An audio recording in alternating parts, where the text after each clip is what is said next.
Shalom rekan muda, kembali lagi bersama dengan kita di Youth for Christ. Renungan kita pada pagi hari ini diambil dari Wahyu pasal 3 ayat 14 sampai dengan 22 dengan tema Ketukan di Pintu yang ditulis oleh Pendeta Rita Dwi Lestari. Bersama dengan saya, Joshua Bernando, kita akan bersama merenungkan bagian ini. Sebelum itu mari kita bersatu dalam doa. Mari kita berdoa. Ya Allah yang baik, kami mau memulai aktivitas kami ingin memulai hari kami dengan merenungkan bagian firman Tuhan. Kiranya Tuhan sendiri yang menolong kami, menopang kami, agar setiap firman yang kami dengarkan boleh sungguh-sungguh menjadi bekal di dalam kehidupan kami. Ini kami Tuhan, kami siap untuk mendengarkan, kami siap untuk merenungkan firman-Mu. Dalam nama Tuhan kami Yesus Kristus kami berdoa. Amin. Rekan-rekan, bacaan kita difokuskan pada Wahyu pasal 3 ayat 20 yang berbunyi demikian. Lihat, aku berdiri di depan pintu dan mengetuk.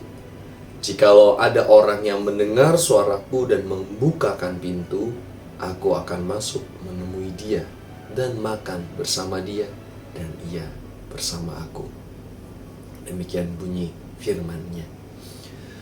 Rekan-rekan, suatu ketika saya pernah melakukan suatu kesalahan sehingga proyek atau kerja tim ini terancam gagal. Tentu saya merasa sedih, saya merasa kecewa. Akibatnya saya juga sulit tidur hingga tengah malam. Tiba-tiba terdengar sebuah suara ketukan di pintu kamar saya dan ibu saya tiba-tiba masuk. Setelah mengetuk, dia masuk ke dalam.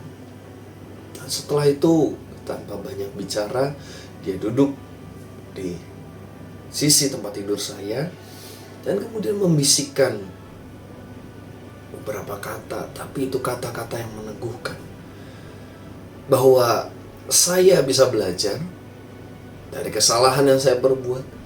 Saya bisa meminta maaf dan memperbaiki diri.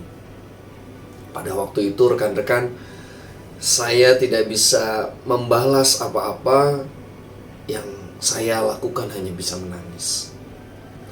Tapi di situ saya merasakan betul ada topangan dari rasa sayang seorang ibu yang begitu besar. Dia berbuat semampunya untuk menegur sekaligus menguatkan saya. Rekan-rekan, jemaat di Laodikia menerima firman Tuhan berupa teguran. Keadaan mereka dikatakan sebagai suam-suam kuku. Ngerti ya, kalau suam-suam kuku itu gak punya pendirian, gak tegas. Iman mereka, iman yang tidak tegas, tidak yakin, firm terhadap Tuhan Yesus. Tampaknya jemaat ini lebih berpegang pada kekuatan finansial, kekuatan yang mereka miliki.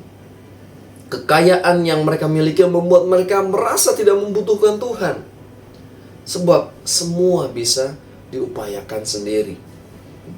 Karena itu, Tuhan menegur jemaat dan memberi nasihat agar jemaat Laodikia menyadari keterbatasan mereka, ketelanjangan mereka, kemiskinan mereka, dan kebutaan rohani yang mereka alami. Dikatakan bahwa Tuhan berdiri di depan pintu dan mengetuk. Menarik. Di sini dikatakan Tuhan berdiri di depan pintu dan mengetuk. Artinya apa? Tuhan dengan kasih-Nya tidak sedang memaksakan kehendaknya, tidak memaksa untuk masuk membuka pintu, tapi Dia mengetuk. Artinya memberi ruang bagi umatnya untuk merespons. Akankah pintu dibukakan? Akankah teguran atas dasar kasih diterima oleh jemaat Laodikia? Rekan muda, seperti kisah pengalaman tadi, ibu yang menghampiri, meneguhkan, menegur, Tuhan juga mengetuk pintu hati kita. Ketika teguran diberikan melalui firman Tuhan, ketika teguran diberikan oleh orang-orang di sekitar kita, oleh peristiwa-peristiwa yang kita alami, mungkin kita merasa tidak nyaman. Tapi tolong jangan keraskan hati, karena teguran itu mungkin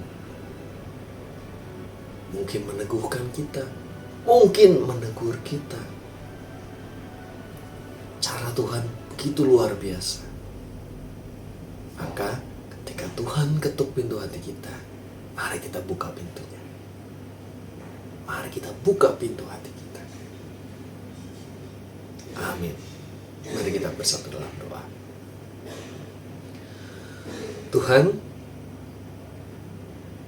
tatkala kami mengalami berbagai macam hal, terutama yang tidak menyenangkan buat kami, seringkali kami menutup diri, Tuhan. Kami menutup hati, menutup telinga kami, dan berusaha membela diri. Tapi lewat firman pada pagi hari ini, kami Tuhan ingatkan, Tuhan sedang mengetuk. Tuhan yang penuh kasih mengetuk kami, mengetuk pintu hati kami, bukan dengan upaya mendobrak, memaksakan, tapi Tuhan selalu dengan kasih-Mu yang lembut mengetuk hati kami. Bapa di surga, mampukan kami anak-anak-Mu untuk senantiasa membuka pintu hati kami, agar setiap hal yang kami lakukan bukan hanya sesuai kehendak kami, tapi sesuai dengan kehendak-Mu. Agar setiap kami, Tuhan, boleh Tuhan ubahkan, boleh Tuhan ingatkan dari hari ke hari. Ini kami, Tuhan. Kami ingin memasuki pelayanan kami hari ini. Tugas, tanggung jawab, panggilan kami.